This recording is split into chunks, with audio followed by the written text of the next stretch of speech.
There's an idea that goes around when it comes to independent filmmaking or just making, short films in general, and it basically is, in the words of Shia LaBeouf, Just do it!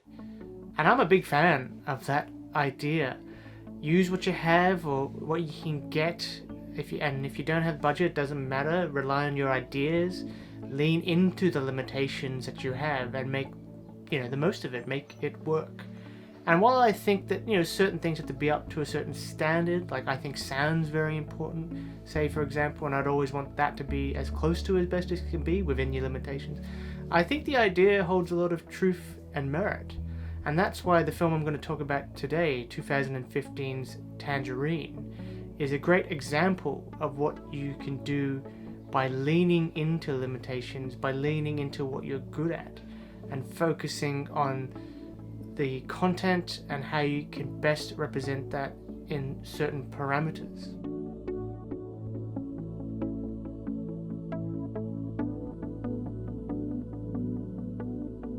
Tangerine is shot on the iPhone 5S, and it follows the story of a transgender sex worker who finds out that a pimp/boyfriend has been seeing or having sex with somebody else, and she goes about trying to rectify that and find him and find out what's going on. And it's all set over one Christmas Eve in Los Angeles. Now, Sean Baker is a filmmaker. I've only seen his most recent film, The Florida Project, which, since Tangerine, it gave him a bit of a profile and budget, though he already did have one as an independent filmmaker. But judging from reviews of his previous films and the trailers I've seen, they were really shot on a run-and-gun aspect, and they were kind of filmed, it's a little bit dodgy looking maybe, it's a little bit documentary-esque and done with cameras that aren't necessarily the highest definition, but the story and the characters and this kind of slice of life Americana seems to be where he's placing a lot of his strengths. And Tangerine is kind of no exception to that. Now, before I get into the things I really liked about the film, because it is an enjoyable film, I do want to talk about that technological aspect of them using what was then, I think, one of the most recent iPhones, the iPhone 5S, to shoot a feature-length film that would play in cinemas.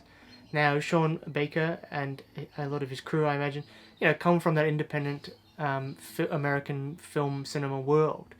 And this idea of using smartphones to make a feature-length film, especially one that is so engaging as this, is really, really interesting. And I like when filmmakers look at something like that and almost see it as like a challenge, or as like, can we pull this off and make audiences want to see it and make people like it. And it's very largely successful. Now, obviously, he does have film experience in film production, so it's not like you whipped out an iPhone and just filmed everything on the go. They had professional sound, they had cast actors, though the actors, a lot of them were non-performers, and sometimes it was their first time acting, which I think suits the story personally. And then, you had to pay for locations at times. And there was also some, production costs during it, where, in order to get widescreen shots, they used this anamorphic adapter on the iPhone, and in order to control things like focus and aperture, they had a kind of app you could get onto the iPhones they filmed on that kind of helped with that. But other than those kind of touches, which are kind of basic and very affordable, they saved a lot of money on renting expensive camera gear, which could pay for the things they really needed, which really helped this film, which is the things like, the location, the performances, the grit of LA. You really feel the city and this. You really feel the sweat of it. And I think leaning into these characters, because it is very character-driven rather than plot. Plot elements, as they are more like a MacGuffin in order for you to kind of sit with these characters and other various characters that pop up throughout the film and kind of look into their lives in an almost, I don't want to say semi-documentary, even though it may feel like that at times, but I think it doesn't. I think it feels very real, and it feels very like you get to know, just a little glimpse into what these people's lives might be like. I don't know if Sean Baker is the first filmmaker who made a feature-length film with a smartphone, though I do believe he is. But since then, other people have been experimenting, making feature-length films. Most notably, Steven Soderbergh, known for his indies like Sex, Lies, and Videotape, and obviously his blockbuster Ocean's 11's films. He's made two so far. His most recent just coming in 2019 with the basketball drama High Flying Bird. And I think it's really interesting looking at that film, say, and say looking at this film and the two different approaches to using the smartphone technology to make a piece of artwork, to make a piece of drama. And Tangerine, even though it delves into some serious subject matter, it's kind of almost like a wicked dark comedy in many respects.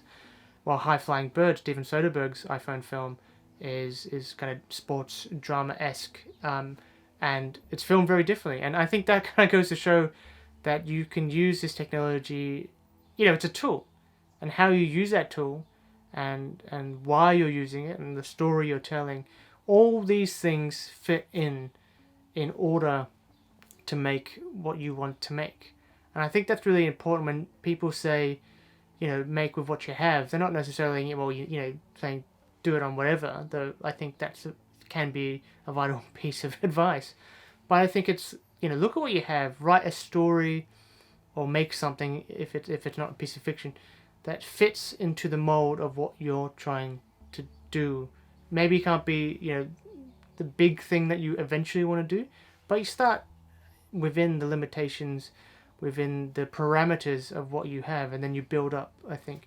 And I think Sean Baker, with this film, he just really leaned into what he seems to be good at from what I've read about him, which is character pieces, character drama, slice of life, all that kind of stuff where, if the sound's good and the dramatization's good and the characters are good and enjoyable, I don't think people will mind watching it, like it's on an iPhone. You almost forget about it, to be honest, about 20 minutes in, and you're just following these characters and being invested in their lives and what they're doing. I think that's always something to be said. Some people can be really impressed by the flashiness of certain filmmaking cameras, which granted is warranted and all that kind of stuff. But say for someone of my personal tastes, I like character and plot, and those things are the things that draw me in. So just because it was filmed on an iPhone, I'm not going to be like, oh, why don't I watch that? I've never had that approach to anything kind of thing. I mean, tell me what the story is, and tell me what the characters are about. I'm going to judge it on that enjoyability. Because there were some scenes in this film that almost felt transcendental because of the intimate nature involving the characters. And that's the stuff that personally gets to me, and it's the kind of filmmaking that I quite like enjoy and quite like to look at.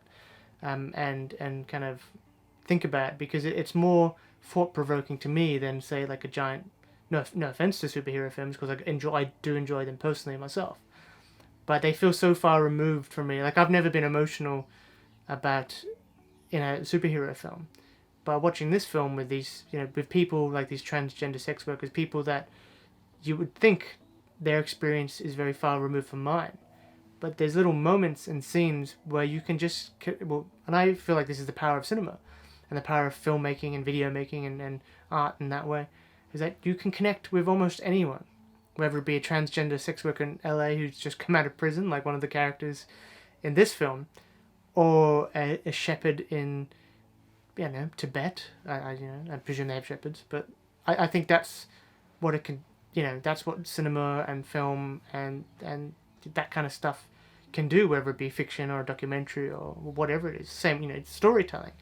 It's being human. It's got a very humanistic approach. I think if you want to make art, no matter where you have, and you feel like you need this or you need that, granted, all those things will be very helpful and very great for what you want to do.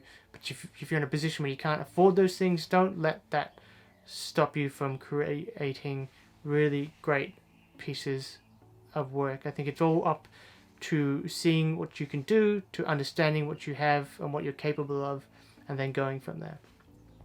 So look, feel free to subscribe to here. I talk about films, books, creativity, all sorts of stuff like that. If you like what I do here, just click that subscribe button. And look, thanks very much for listening to me, and I hope you have an excellent day.